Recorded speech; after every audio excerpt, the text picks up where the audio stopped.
Hi, I'm back to talk with you about session 8 of my 12-part KMI Rolfing series experiment.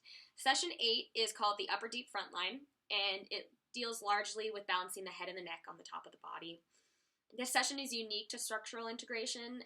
It includes release for the cranium, and it's also the final session in that subset we've been working on in the past few weeks called the deep core sessions. So after this, we're going to be moving on to the integration series, which will be the final 4 sessions. This session 8 deals largely with work in the deep myofascial structures of the neck.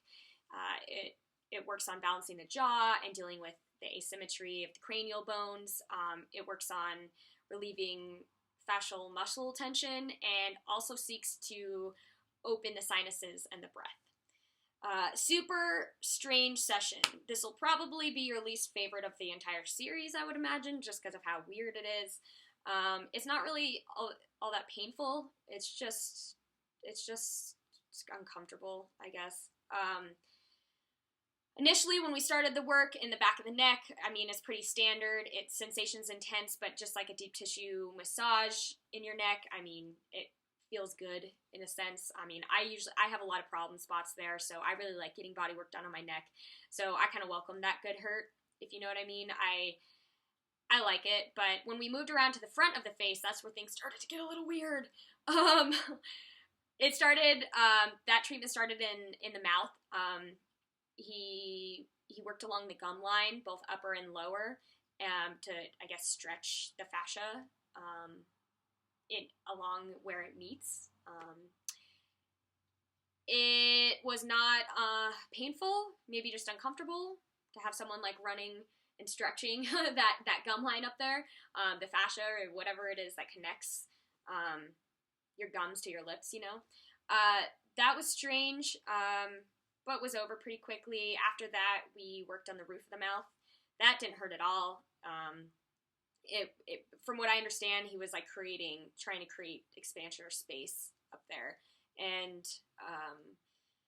like I said, everyone's been to the dentist. Everyone's had people do work in their mouths. It's pretty much like that, someone doing work in there. It's not super fun, but it's not painful. After that, things got even a little bit weirder because he started to focus on the sinuses and the breath. And to do that, he has to do a lot of work up in the nasal cavity. So that was strange. Never, ever had anyone work up in my nasal cavity before. I want to say it was not painful whatsoever. Just super, super, super strange. And just kind of shocking, honestly. Not painful, once again. Can't say that I liked it. Can't say that I look forward to the next time that I do work like that. But overall, I can say that I experienced some pretty immediate observations in terms of like the opening of my sinuses after that work. Other than that, pretty standard session. I do feel like it took a lot out of me. I feel like I was needing some rest for a day or two after that session. Not that it really slowed me down, but I felt that it was really it was doing a lot of work in your neck, and anytime you do a lot of work in your head and your neck, I feel like you feel it afterwards. Basically, that's what I think I was experiencing. There's one other observation I want to share with you before I go, and that is one that I'm having from I believe it's as a result of session 7, where we did all that hip rotator work. I've always struggled with the internal rotation of my legs and hips. External is great for me. Splits, woo, I love it. Very easy. In fact, too easy to the point where I feel like my hips wanna turn out too much. Now, the observation I want to share with you is that in my recent yoga classes, I've noticed that for instance, when I'm doing a back bend bow or something like that, I am not getting nearly as much pressure and strain on my knees when I try and pull my knees together. Even just imagine a lotus. You're laying on the ground, hands at your side, and then you lift everything up, hands and feet together. You seek to keep your feet tight together, and in the past, I've always had to separate.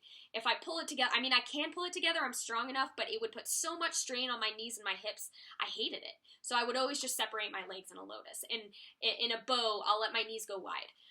What I've noticed in the past few weeks is that I don't suffer from that much strain in those more internally rotated positions anymore, or at least those positions where you're seeking to internally rotate more than external. So I have been enjoying that. I've been enjoying that freedom in my stretching and exercise, because I'm experiencing a lot less pressure and stress put on my knees. And I don't really have problems in my knees in general, so I don't really like feeling that type of challenge, because long term I know that that's not a good thing for my body. So anyway, really stoked on session 7, just kind of like I thought I would be. I look forward to doing more work in the integration sessions with that. So if you want to keep up with this, review series, follow my YouTube page, Lindsay K. And you can also check in with my blog at lindsayk.com, where you can sign up with your email address to be alerted when I release my next update from the series. So until then, have a wonderful week, and I will chat with you guys soon.